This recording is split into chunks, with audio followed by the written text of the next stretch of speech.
Welcome back to my channel the Tutorio. और इस channel में आपको Maharashtra state board science subject से रिलेटेड सारे टॉपिक्स मिलेंगे, पार्ट 1 पार्ट 2। ठीक है, जितने भी उसमें 10 to 20 लेसन है वो सारे आपको इस चैनल में देखने मिलेंगे। ठीक है, इसके पहले हमने ग्रेविटेशन के बहुत सारे थियरी के टॉपिक्स कवर किए प्रीवियस वीडियोज में, आप एक बार उनको चेक कर सकते हैं। ठीक है, आज हम जो ये लेक्चर में या ये सेशन में बोलो, आज हम जो टॉपिक्स कवर करने वाले हैं वो है फ्री फॉल। ठीक है, अब ये फ्री फॉल एक one of the important topic है, आपने इसके बारे में सुना जरूर होगा, बट इसके बारे में थोड़ी डिटेलिंग हम अभी पढ़ लेते हैं। ठीक है, तो आज का हमारा टॉपिक स्टार्ट करते हैं विदाउट टाइम वेस्ट करें। ठीक है, तो पहला हमारा टॉपिक है फ्री फॉल। ठीक है, अब ये फ्री फॉल क्या होता है, सबसे पहले तो आप ये समझ लीजिए कि अर्थ क्या करता है, अपने ग्रेविटी वाले फोर्स के साथ सारे ऑब्जेक्ट्स को क्या करता है, अपनी तरफ खींचता है। ठीक है, तो इसके वजह से क्या होता है कि सारे ऑब्जेक्ट्स जो भी एक प्रॉपर हाइट पे जाते हैं वो सारे एक टाइम के बाद नीचे आ जाते हैं सरफेस पर। ठीक है, अब इसके अलावा अब एक छोटी सी एक्टिविटी अगर हम समझेंगे, फॉर एग्जाम्पल मान लो मेरे हाथ में एक स्टोन है। ठीक है, अब ये स्टोन को मैंने क्या किया है, अपने हाथ में होल्ड करके रखा है। अब आप मुझे बताइए कि ये जो स्टोन है, ये स्टोन पर अभी भी ग्रेविटी काम कर रही है? हाँ, इस पर अभी भी ग्रेविटी काम कर रही है, बट ये मैं जो इसके ऊपर मस्कुलर फोर्स लगा रही हूँ, जिसकी वजह से मैंने इसको पकड़ के रखा है, उसकी वजह से क्या हो रहा है बेटा, ग्रेविटी और मसल वाला जो फोर्स है ये दोनों क्या कर रहे हैं, अपने आप को बैलेंस कर रहे हैं। ये दोनों फोर्स आपस में क्या हो गए, बैलेंस हो गए। इस वजह से ये जो स्टोन है ये नीचे नहीं गिर रहा है। ठीक है, यहाँ तक समझा आपको? अब नेक्स्ट ये समझिए कि जैसे ही मैं इसे छोड़ देती हूँ, फॉर एग्जाम्पल अगर मैंने इसको कोई फोर्स लगाया क्या, नहीं, मैं क्या कर रही हूँ, सिंपली यहाँ से ये मस्कुलर फोर्स रिलीज करती हूँ, तो ये जो ऑब्जेक्ट है ये क्या होगा, ये सीधा नीचे गिर जाएगा। किसके इन्फ्लुएंस में गिरेगा, ग्रेविटी के इन्फ्लुएंस में। इन्फ्लुएंस का मतलब है कि किसी के बहकावे में आ जाना। अब यहाँ पे बहकावा क्या होता है, ग्रेविटी क्या कर रही है, सबको अपने तरफ खींचती है ना, और उसके बहकावे में सारे ऑब्जेक्ट नीचे आके गिर जाते हैं, तो उसको बोलते हैं अपन इन्फ्लुएंस। समझ में आया? तो यहाँ पर भी ये समझो कि जो ऑब्जेक्ट हमारे हाथ में था, है ना, जिसको हम होल्ड करके रखे थे, जैसे हम ये मस्कुलर फोर्स हमारे बॉडी से जिसको फोर्स लग रहा है, जैसे हम ये फोर्स को रिलीज करते हैं, तो ये किसके इन्फ्लुएंस में गिरेगा, ग्रेविटी के इन्फ्लुएंस में गिरेगा। समझ में आया यहाँ तक? तो सेम मुझे यही समझाना था आपको कि ये जो फ्री फॉल नाम का जो टॉपिक है, ये फ्री फॉल क्या होता है, फ्री फॉल का मतलब होता है कि कोई ऐसा ऑब्जेक्ट जो ग्रेविटी के इन्फ्लुएंस में गिर रहा है उसको हम बोलते हैं फ्री फॉल। क्या बोलते हैं हम उसको, फ्री फॉल। ऐसा नहीं कि कोई उसको जानबूझ के फोर्सफुली अगर नीचे फेंक रहा है तो वो फ्री फॉल हुआ, क्या नहीं। फ्री फॉल मतलब होता है अपने आप ग्रेविटी के इन्फ्लुएंस में गिर रहा है अगर कोई ऑब्जेक्ट, तो वो क्या होता है, फ्री फॉल। फॉर एग्जाम्पल अगर किसी पेड़ पर फ्रूट्स लगे हैं, ठीक है, लेट्स टेक कि पेड़ पर एप्पल ट्री है या मैंगो ट्री, जो भी ट्री है, एक फ्रूट का ट्री है। ये जो फ्रूट है अब क्या होता है, ये अगर अपने आप नीचे गिर रहा है तो ये किसके इन्फ्लुएंस में गिरा, ये ग्रेविटी के इन्फ्लुएंस में गिरा। समझ में आ रहा है? अगर यहाँ पर कोई इसको गिराने की कोशिश कर रहा है तो ग्रेविटी के इन्फ्लुएंस में गिर रहा है क्या, नहीं, मतलब वहां पर हम ग्रेविटी के इन्फ्लुएंस में गिर रहा है, बट फ्री फॉल है क्या वो, नहीं, वो फ्री फॉल नहीं है, क्योंकि उसको कोई फोर्स लगा रहा है, फोर्सफुली उसको नीचे गिरा रहा है, तो वहां पर फ्री फॉल नहीं होगा। बट अगर कोई बिना फोर्स के नेचुरली ग्रेविटी के इन्फ्लुएंस में अगर गिरता है, बिना किसी फोर्स के, बिना किसी प्रेशर के, तो वो क्या कहलाता है, फ्री फॉल। समझ में आया? मतलब उस ऑब्जेक्ट को हम क्या बोलेंगे कि वो ऑब्जेक्ट फ्री फॉल हुआ, मतलब फ्रीली गिरा है। समझ में आया? ठीक है, तो यहाँ पर अभी हम थोड़ा सा एक और एक पॉइंट यहाँ पे डिस्कस करेंगे कि समझ लो कोई ऑब्जेक्ट, अगर ये अर्थ है, अर्थ पर अगर कोई ऑब्जेक्ट गिर रहा है, फ्री फॉल हो रहा है उसका, तो आप मुझे बताइए कि कोई भी ऑब्जेक्ट अगर एक हाइट से नीचे गिरता है तो उसकी सबसे पहले तो ये है कि ये जब किसी पेड़ पर लगा है, कोई फ्रूट अगर किसी पेड़ पे लगा है तो वो इनिशियली क्या है, रेस्ट पर है। कैसा है, रेस्ट पर। रेस्ट पर मतलब उसको कोई फोर्स नहीं लगा रहा, कोई प्रेशर नहीं लगा, उसकी कोई स्पीड है क्या अभी रेस्ट पर होने के बाद, नहीं। तो हम क्या बोलेंगे कि वहां पर उसका जो इनिशियल वेलोसिटी है वो क्या रहेगा, जीरो रहेगा। क्या रहेगा, जीरो। इनिशियल वेलोसिटी का मतलब होता है बेटा स्टार्टिंग वेलोसिटी। इनिशियल वेलोसिटी मतलब क्या होती है, स्टार्टिंग वेलोसिटी। ठीक है, अब मुझे बताइए, और इसको किससे बताया जाता है, स्मॉल यू से। अब कोई ऑब्जेक्ट अगर रेस्ट पर है तो उसकी कुछ इनिशियल वेलोसिटी होगी क्या, नहीं होगी, क्योंकि वो रेस्ट पर है, कोई मोशन परफॉर्म कर रहा है क्या, नहीं। तो यहाँ पर हमको समझ में आता है कि अगर कोई ऑब्जेक्ट रेस्ट पर है तो उसकी इनिशियल वेलोसिटी बेटा क्या होती है, 0 होती है। अब मान लो कि जैसे ये वहां से रिलीज हो गया और ये नीचे गिरने लगा, ग्रेविटी के इन्फ्लुएंस में गिरने लगा, तो वहां पर उसकी कुछ तो भी अपनी फाइनल वेलोसिटी आ जाएगी, मतलब वो कुछ स्पीड गेन कर लेगा नीचे आते आते, ठीक है।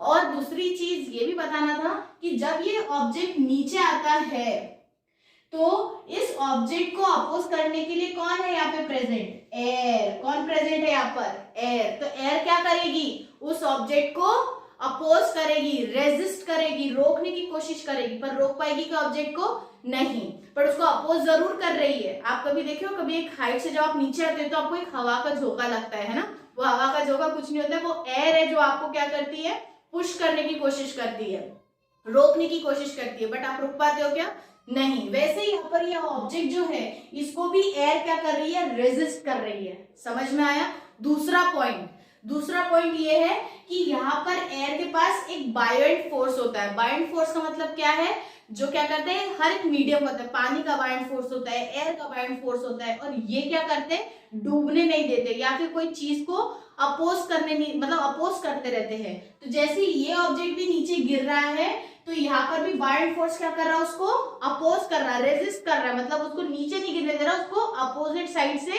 फोर्स लगा रहा है ताकि वो क्या है, ये ऑब्जेक्ट वापस ऊपर चला जाए, मतलब वापस ऊपर चला जाए। तो उसको हम क्या बोलते हैं, बायोएंट फोर्स, जो उसके मोशन को अपोज करता है, उसके मोशन को क्या कर रहा है, रोक रहा है, अपोज कर रहा है, उसको हम क्या बोलते हैं, बायोएंट फोर्स। तो हमको दो चीज समझ में आई कि सबसे पहला पॉइंट तो ये है कि ऑब्जेक्ट फ्री फॉल में क्या होता है बेटा, रेस्ट पर है। अगर कोई ऑब्जेक्ट रेस्ट पर है तो उसकी वेलोसिटी क्या रहेगी, 0, इनिशियल वेलोसिटी उसकी 0 रहेगी। दूसरा हमको ये समझ में आया, जैसे वो रिलीज होता है और वो ग्रेविटी के इन्फ्लुएंस में अगर गिर रहा है तो उसके पास क्या आ जाएगी बेटा, कुछ फाइनल वेलोसिटी आ जाएगी। ये दूसरी चीज पता चली। तीसरी चीज हम लोग क्या डिस्कस किए, तीसरा हमने ये बोले कि एयर जो है, एयर क्या करेगा, इसको रेजिस्ट करेगा, एयर क्या करेगा, रेजिस्ट करेगा, ठीक है। साथ में जो बायोएंट फोर्स है, ये बायोएंट फोर्स भी क्या करेगा, ये अपोज करेगा किसको, मोशन को, जो ऑब्जेक्ट का मोशन है वर्टिकली डाउनवर्ड, इसको क्या करेगा, अपोज करेगा, अपोज करने की कोशिश करेगा, रेजिस्ट करने की कोशिश करेगा, ठीक है। ये 3 पॉइंट अभी तक हमने डिस्कस किए फ्री फॉल के लिए, ठीक है। अब आगे समझेंगे, और इसी 3 जो ये सारे पॉइंट्स है, इसको समझते हुए फ्री फॉल के 3 इक्वेशंस बनते हैं। क्या बनते हैं, 3 इक्वेशंस, और वो इक्वेशंस काफी इंपॉर्टेंट है फ्री फॉल समझने के लिए, ठीक है। अब ये चीज तो हो गई। इवन अभी वो इक्वेशन स्टार्ट करने के पहले एक छोटा और पॉइंट बताना चाहूंगी। 4th पॉइंट ये है कि जब फ्री फॉल हो रहा है, किसके इन्फ्लुएंस में, ग्रेविटी के इन्फ्लुएंस में कोई फ्री फॉल हो रहा है, तो उसको हम लोग क्या बोलते हैं, जो भी फॉलोअर उसको फ्री फॉल कह रहे हैं। बट दूसरी थिंग ये है कि यहाँ पर आपको कितने फैक्टर मिले अपोज करने वाले, एयर मिला, बायोएंट फोर्स मिला, और ये सब क्या कर रहे हैं, ये फ्री फॉल को प्योर फ्री फॉल बोलेंगे क्या, ट्रू फ्री फॉल बोलेंगे क्या, नहीं। क्यों, क्योंकि यहाँ पर रेजिस्ट और अपोज करने के लिए 2 फैक्टर मिल गए, ठीक है।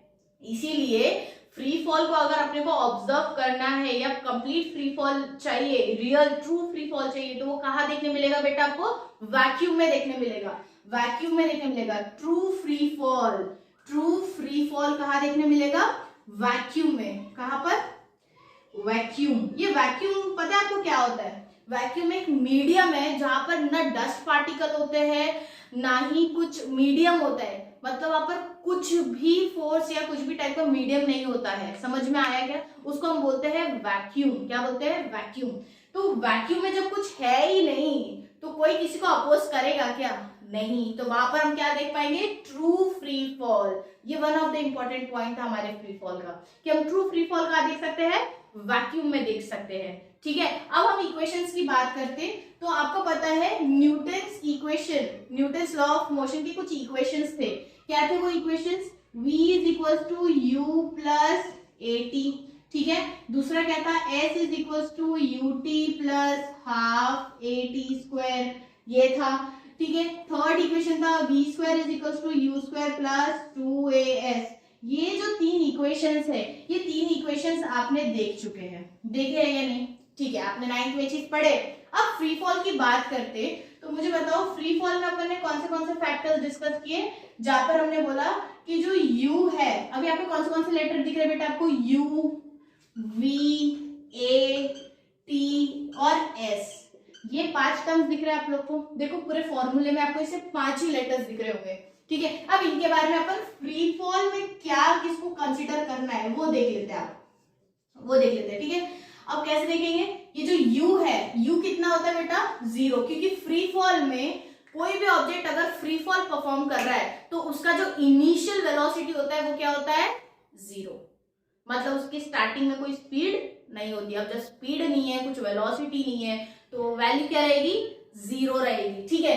तो u क्या है यहाँ पर 0। v की बात करेंगे तो हमको पता है कि जैसे ही ग्रेविटी के इन्फ्लुएंस में ऑब्जेक्ट गिरेगा तो उसके पास कुछ वेलोसिटी आ जाएगी, तो हम v को v ही रखेंगे। अब a, जब हम a की बात करते हैं बेटा तो a क्या है एक्सेलरेशन, पर हम यहाँ पर किसकी बात कर रहे हैं ग्रेविटी। तो ग्रेविटी के रिस्पेक्ट में हमने एक और वर्ड समझा था एक्सेलरेशन ड्यू टू ग्रेविटी, जिसको हम बोलते हैं स्मॉल g, याद है आपको। तो यहाँ पर हम a की जगह क्या लिखेंगे g लिखेंगे, ठीक है। t की जगह पर आपको t वैसे रहना है, टाइम तो चेंज नहीं हो रहा, टाइम इज टाइम। s की जगह पर भी हम s ही रखेंगे, s is nothing but distance, height, ठीक है। तो हमारे पास ये सारे फैक्टर्स आ गए हैं। अब हम ये सारे फैक्टर्स को अगर यहाँ पर लिखेंगे तो हम क्या लिख सकते हैं, v is equal to u तो 0 हुआ और a के जगह क्या लिखोगे आप g, और t वैसे ही रहा। फिर s के लिए आप सब्स्टिट्यूट करो, u होता है 0, ठीक है, तो ये पूरा टर्म 0 हो गया। अब क्या बच गया हाफ, a की जगह आप क्या लिखोगे g, और ये हो जाएगा t स्क्वायर। थर्ड इक्वेशन की बात करते हैं। अब यहाँ पर भी u को क्या लेंगे 0 लेंगे, क्योंकि v के जगह पर हमको v ही लिखना है, u तो 0 होता है तो ये 0 हो जाएगा पूरा टर्म, और बच के जाता है 2gs, क्योंकि हम लोग a के जगह पर क्या लिखने वाले हैं g लिखने वाले हैं। तो यहाँ पर आपको ये समझ में जरूर आ गया है कि ये जो 3 इक्वेशंस है ये किसके है बेटा, ये फ्री फॉल के इक्वेशंस है। ये किसके इक्वेशंस है, फ्री फॉल के इक्वेशंस है। और जब भी आपको कोई न्यूमेरिकल आता है फ्री फॉल का तो आपको ये 3 इक्वेशन यूज करके ही वो न्यूमेरिकल को सॉल्व करना है, ठीक है। तो आई होप आपको ये 3 जो न्यू इक्वेशंस है ये भी क्लियर हो गए, ठीक है। इसमें एक और इम्पोर्टेंट बात बतानी थी कि बेटा आप मुझे बताइए कि अगर कोई ऑब्जेक्ट अगर ग्रेविटी के अगेंस्ट में जा रहा है, मतलब मैं किसी ऑब्जेक्ट को ऊपर फेंक रही हूँ, ऊपर फेंक रही मतलब ग्रेविटी तो नीचे खींचती है, हम उसको कहाँ फेंक रहे हैं ग्रेविटी के अपोज में फेंक रहे हैं, तो ग्रेविटी नेगेटिव होगी या पॉजिटिव होगी, नेगेटिव होगी, क्योंकि कोई भी किसी के अपोजिट में जाता है तो उसका साइन क्या हो जाता है नेगेटिव हो जाता है। और अगर ऑब्जेक्ट अगर नीचे आ रहा है तो यहाँ पे ग्रेविटी क्या हो जाती है बेटा पॉजिटिव, क्योंकि ऑब्जेक्ट ग्रेविटी के पास खुद जा रहा है तो पॉजिटिव हो जाएगा, है ना। उसका गिरने का डायरेक्शन और ग्रेविटी का डायरेक्शन भी क्या रहता है सेम, तो हम क्या बोल सकते हैं कि तब ग्रेविटी पॉजिटिव हुई। नेगेटिव कब होगी, जब ऑब्जेक्ट ग्रेविटी के अगेंस्ट में जाएगा तो ग्रेविटी यहाँ पर क्या होगी नेगेटिव, क्या होगी नेगेटिव। अगर वर्टिकली अपवर्ड जाता है कोई ऑब्जेक्ट, वर्टिकली अपवर्ड मतलब अर्थ से दूर, सरफेस से दूर अगर कोई ऑब्जेक्ट जाता है तो वहां पर ग्रेविटी नेगेटिव ही होती है। यहाँ तक क्लियर हुआ। तो यहाँ पर जब भी हम फ्री फॉल जब डिस्कस करेंगे, ठीक है, तो फ्री फॉल में तो ऊपर कुछ भेज नहीं रहे ना, हर चीजें का आने वाली है नीचे ही आने वाली है, ठीक है। बट आपको जब कोई न्यूमेरिकल में बोलता है कि किसी ऑब्जेक्ट को ऊपर फेंके तो वहां पर ग्रेविटी आप क्या ले लोगे नेगेटिव ले लोगे, और जब ऑब्जेक्ट नीचे आ रहा है तब ग्रेविटी क्या ले लोगे पॉजिटिव ले लोगे। समझ में आ गया नेगेटिव पॉजिटिव कब लेना है ग्रेविटी को, ठीक है। इसके अलावा एक और पॉइंट आपको बताना था कि जो मून है, आपको मून के बारे में पता है ना, मून और सैटेलाइट्स के बारे में क्या करते हैं मून और सैटेलाइट। प्लैनेट अर्थ है, ये प्लैनेट अर्थ के आसपास मून और ये जो हमारे सैटेलाइट्स बना के भेजते हैं हम लोग, ये सब क्या करते हैं अर्थ के आसपास रिवॉल्यूशन करते हैं, ये बात तो पता है आपको। अब मैं ये बताती हूँ कि ये जो सैटेलाइट और मून है ये सब क्या है फ्री फॉल में है। हाउ शॉकिंग इज दिस कि ये फ्री फॉल में, तो गिर क्यों नहीं जाते प्लैनेट अर्थ पे। अभी तो हमने ये समझा ना कि फ्री फॉल मतलब क्या, कि कोई भी ऑब्जेक्ट ग्रेविटी के इन्फ्लुएंस में आके नीचे गिरने वाला है, सरफेस पर ही आने वाला है। पर जब मैं ये कह रही हूँ कि सैटेलाइट और मून ये दोनों फ्री फॉल में है, तो आपको सुन के शॉक नहीं हुआ कि गिर क्यों नहीं जाते फिर प्लैनेट अर्थ पे। इसका रीजन क्या है, आपको पता है कि मून की अपनी एक वेलोसिटी है, सैटेलाइट भी अपनी एक वेलोसिटी मतलब एक स्पीड के साथ ये दोनों आसपास घूमते हैं अर्थ के। ये बात तो पता है ना कि इनकी अपनी एक स्पीड है, उतनी ही स्पीड से ये क्या करते हैं, अर्थ के आसपास घूमते हैं। सैटेलाइट भी घूमती है और आई मीन मून भी घूमता है, राइट। तो इनके पास वेलोसिटी होने के वजह से ये क्या हो रहे, अर्थ पर गिर नहीं रहे। पर जैसे ही, सुनेंगे अच्छे से, जैसे ही इनकी वेलोसिटी अगर 0 हो गई, खत्म हो गई या रुक गई, तो तुरंत ही क्या करेंगे, अर्थ पे आके गिर जाएंगे। समझ में आया? अगर सैटेलाइट या फिर मून, इनकी अगर वेलोसिटी 0 हो गई तो ये क्या होंगे, सीधा अर्थ पे आके कोलैप्स हो जाएंगे, अर्थ पे आके गिर जाएंगे। किसके इन्फ्लुएंस में? ग्रेविटी के इन्फ्लुएंस में। क्योंकि मैंने अभी बोला कि सैटेलाइट और मून ग्रेविटी के इन्फ्लुएंस में ही है। किसके इन्फ्लुएंस में है? ग्रेविटी के इन्फ्लुएंस में ही है। और ये कैसे इस पे है? फ्री फॉल पे ही है। और इसका रीजन क्या है? क्योंकि इनके पास है वेलोसिटी। इनके पास वेलोसिटी है, इसलिए अभी तक ये नीचे नहीं गिरे। पर जैसे ही इनकी वेलोसिटी 0 हो जाएगी, ये प्लैनेट अर्थ पर आकर गिर जाएंगे ग्रेविटी के इन्फ्लुएंस में। समझा यहाँ तक? तो ये था very important topic, free fall. I hope आपको यहाँ तक समझ में आया। फ्री फॉल की इक्वेशंस क्या है, ये 3 इक्वेशंस को आप अच्छे से ध्यान में रखेंगे, ठीक है। और ग्रेविटी नेगेटिव कब लेनी है, पॉजिटिव कब लेनी है, ये भी ध्यान में रखेंगे, ठीक है। इसको एग्जाम पॉइंट ऑफ व्यू से भी आपको बहुत अच्छे से प्रिपेयर करना है। ये इस टॉपिक को पढ़ने के बाद आपको एक बार टेक्स्ट बुक में भी पढ़ना है, ठीक है, तभी आपको ये टॉपिक बहुत अच्छे से समझ में आएगा, ठीक है। अभी हम नेक्स्ट टॉपिक की तरफ बढ़ेंगे। नेक्स्ट टॉपिक है gravitational potential energy. Gravitational potential energy. अब ये भी एक ऐसा टॉपिक है, बहुत लोगों को थोड़ा सा इसमें भी कंफ्यूजन होता है कि इसमें नेगेटिव क्या चल रहा है, कब 0 हो रहा है, कब क्या हो रहा है। हम समझ लेंगे अच्छे से, ठीक है। देखो बहुत ही इजी है। जैसे बोलते हैं ग्रेविटेशनल पोटेंशियल एनर्जी। अब पहले ग्रेविटेशन को तो छोड़ो, पहले ये बताओ पोटेंशियल एनर्जी आपने सुने हो? There are 2 types of energies. Main बात करते तो काइनेटिक एनर्जी, पोटेंशियल एनर्जी, ठीक है। अभी काइनेटिक एनर्जी और पोटेंशियल एनर्जी की अगर हम बात करें तो ये जो समझ लो एक ऑब्जेक्ट एक हाइट से, एक स्लाइड से नीचे गिरने वाला है, ठीक है। यहाँ पर एक ऑब्जेक्ट है, अब ये यहाँ पर रुका हुआ है, ठीक है। तो यहाँ पर जब वो रुका हुआ है तो इसके पास कौन सी एनर्जी है बताओ? Potential energy. कौन सी एनर्जी इसके पास? पोटेंशियल।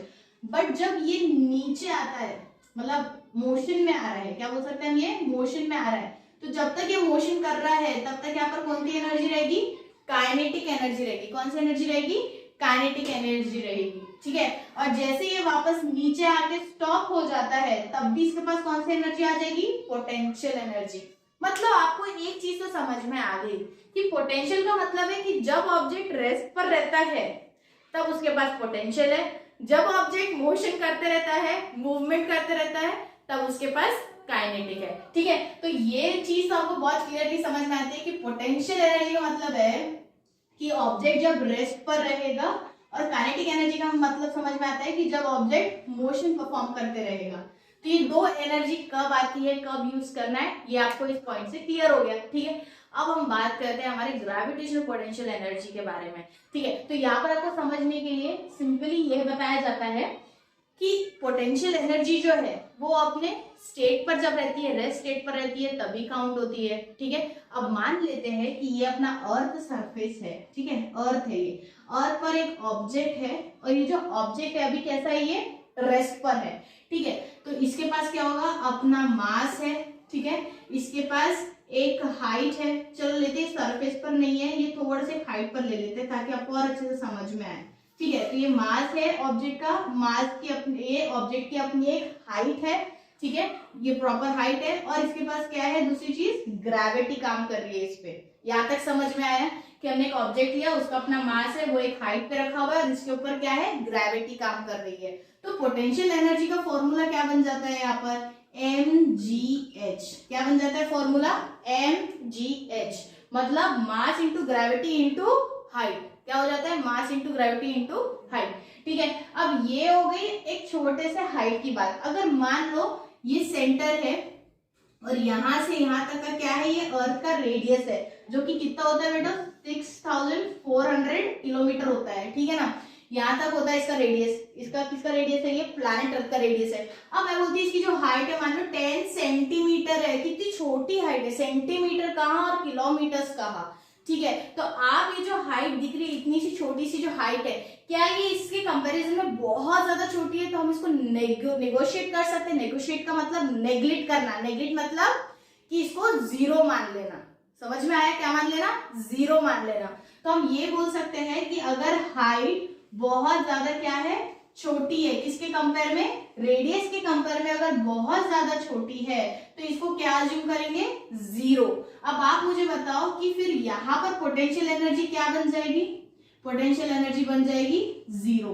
पूछो जीरो कैसे आई? क्यों? क्योंकि यहाँ पर बेटा क्या है? H जीरो है। फॉर एग्जाम्पल ये फॉर्मूला है mass into gravity into H. तो मास तो है हमारे पास, ग्रेविटी भी काम कर रही, पर H क्या हो गया? जीरो। तो पूरा टर्म देखो क्या बन जाता है? जीरो बन जाता है। तो हम बोल सकते हैं कि पोटेंशियल एनर्जी क्या है वहां पर? जीरो है। तो आपको एक चीज कंडीशन समझ में आई है कि अगर हाइट बहुत ज्यादा छोटी है, किसके कंपेयर में? रेडियस ऑफ अर्थ के कंपेयर में, तो वहां पर पोटेंशियल एनर्जी क्या रहेगी?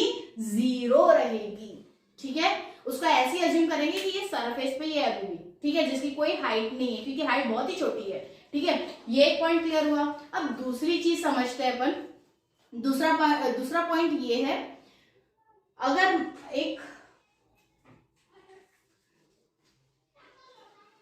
अब मान लेते कि अर्थ के ऊपर एक बहुत हाइट पर, एक प्रॉपर हाइट पर एक ऑब्जेक्ट है, मतलब अच्छी खासी हाइट है उसकी, जहां पर अगर हम कंपेयर करें तो हम उसको सिंपली बोल सकते हैं एक लार्जर हाइट पर है ये। एक लार्ज हाइट पे अगर एक ऑब्जेक्ट रखा हुआ है या एक ऑब्जेक्ट उड़ रहा है या प्रेजेंट है, उसकी हाइट बहुत है सरफेस से, तो हम उसको नेग्लेक्ट कर सकते हैं क्या?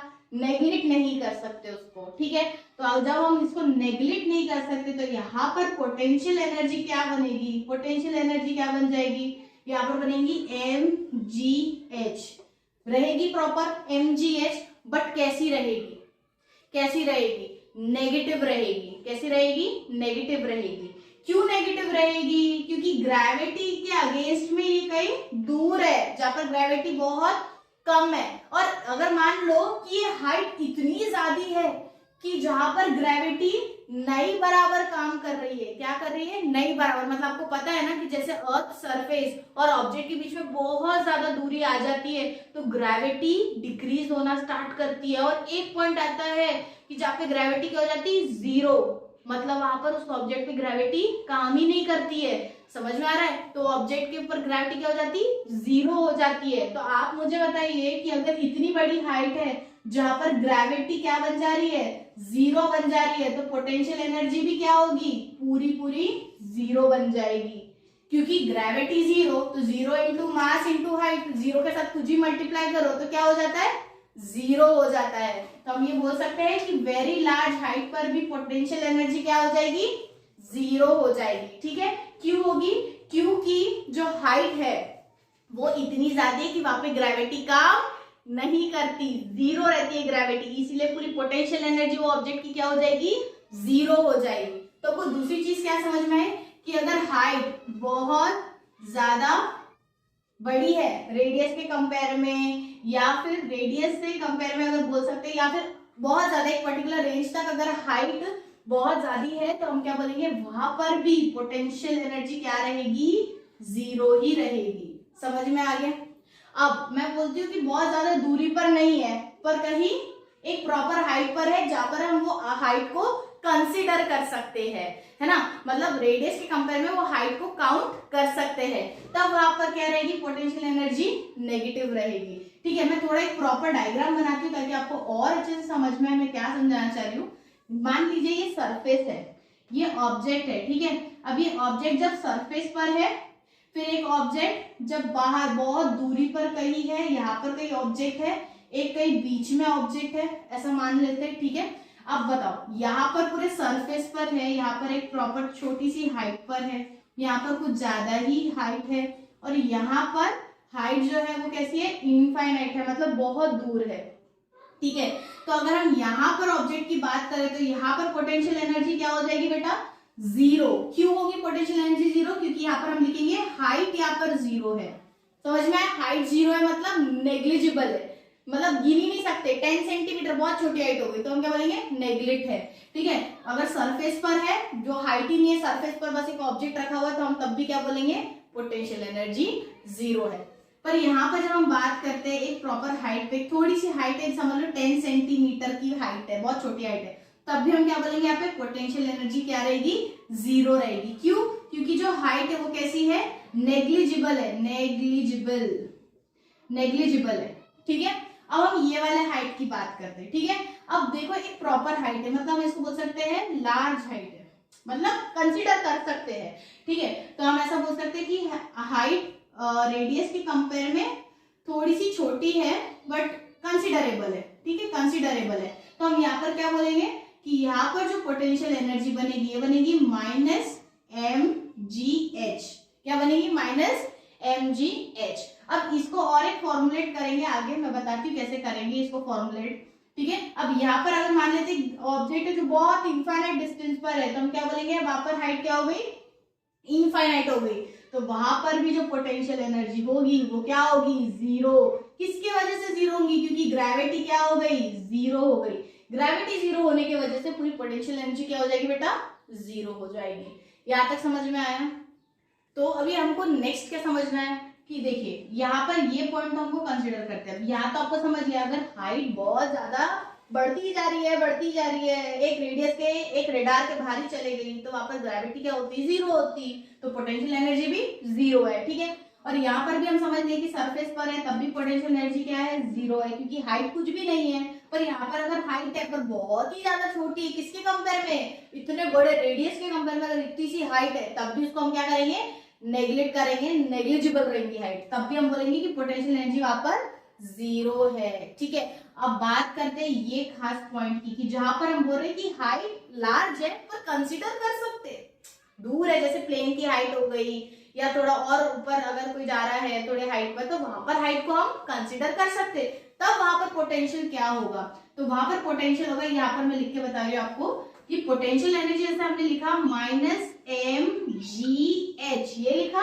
अब g के बारे में आपको पता है कि g क्या होता है बेटा, m तो वैसे लिखेंगे, g क्या होता है, capital G capital M upon r square into h। अब ये जो h है, आप मुझे बताओ, आप मुझे एक चीज समझाएंगे इधर पे कि देखो ये जो अर्थ है, ठीक है, और ये एक बहुत बड़े हाइट पर है, तो हम इसको हाइट बोल देंगे, और यहां से क्या चालू होगा, इसका रेडियस चालू होगा। तो क्या मैं बोल सकती हूँ कि इसकी कंप्लीट हाइट क्या हो गई, r प्लस एच। क्या हो गई इसकी पूरी हाइट, r प्लस एच। तो क्या मैं h के जगह पर, ये जो h है इसके जगह पर मैं क्या लिख सकती हूँ, यहाँ पर हम सिंपली क्या लिख सकते हैं कि potential energy is equals to minus m into capital G capital M upon r के जगह पर हम लिख सकते हैं सीधा सीधा r प्लस एच का स्क्वायर, और h के जगह पर भी हम क्या लिख सकते हैं, r प्लस एच, क्योंकि हाइट, अगर मैं पूरी हाइट देखूं टोटल, तो ये क्या होगी बेटा, r प्लस एच। ठीक है, अब देखो ये एक r प्लस एच कट जाएगा और ये एक r प्लस एच कट जाएगा, तो आपके पास क्या बचेगा, minus mgm upon r plus H, यही बचेगा। पोटेंशियल एनर्जी का फॉर्मूला अच्छे से अगर हम प्रॉपर्ली लिखे तो इसको लिख सकते हैं minus capital G capital M small m upon r plus H.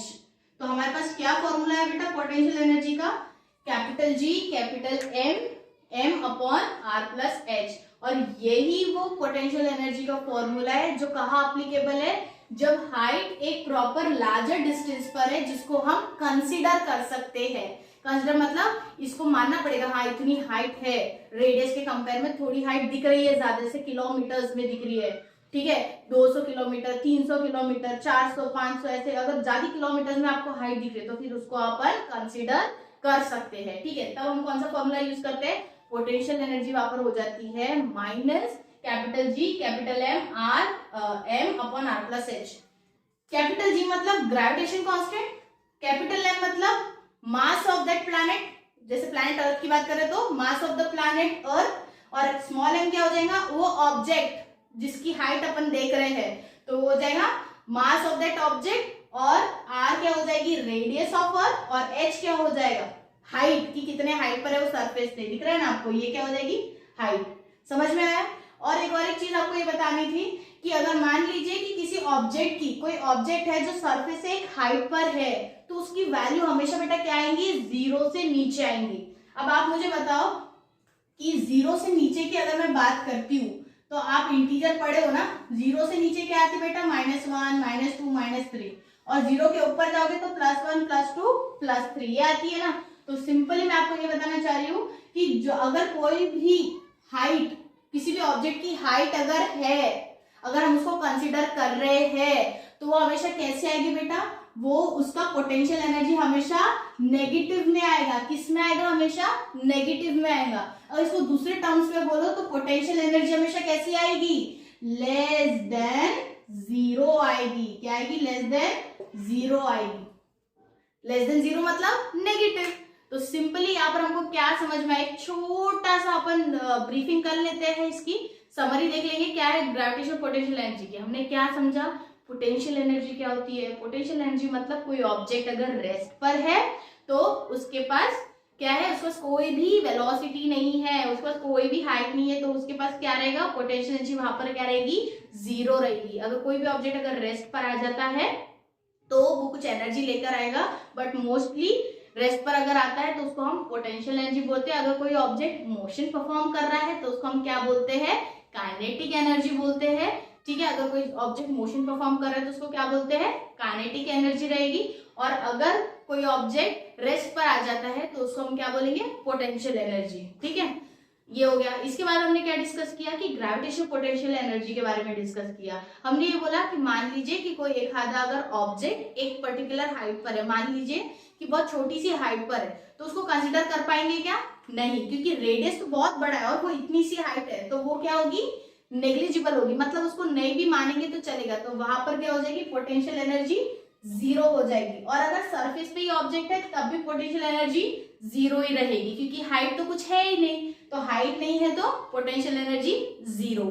ठीक है, और अगर थोड़ी सी हाइट है तो वहां पर हाइट नेग्लिजिबल है, तब भी पोटेंशियल एनर्जी 0। अगर मान लीजिए कि कोई ऑब्जेक्ट की हाइट इंफिनिटी तक जा रही है, इनफाइनाइट जा रही है, तो वहां पर तो ग्रेविटी काम ही नहीं करती। अब ग्रेविटी काम नहीं करती मतलब ग्रेविटी हो गई 0, और ग्रेविटी अगर 0 हो गई तो पोटेंशियल एनर्जी भी क्या हो गई, 0 हो गई। ठीक है, अब एक कंसिडरेशन वाला जो हाइट आता है वो ये है कि मान लेते कि हाइट लार्ज है, मतलब ज्यादा है, बट रेडियस के कंपेयर में कम ही है, पर हम बोल सकते जैसे कि रेडियस 6400 किलोमीटर का है अर्थ का, तो मान लीजिए अगर 200 किलोमीटर की हाइट ले रहे, 300 किलोमीटर की हाइट ले रहे, तो उसको अपन कंसीडर कर सकते हैं।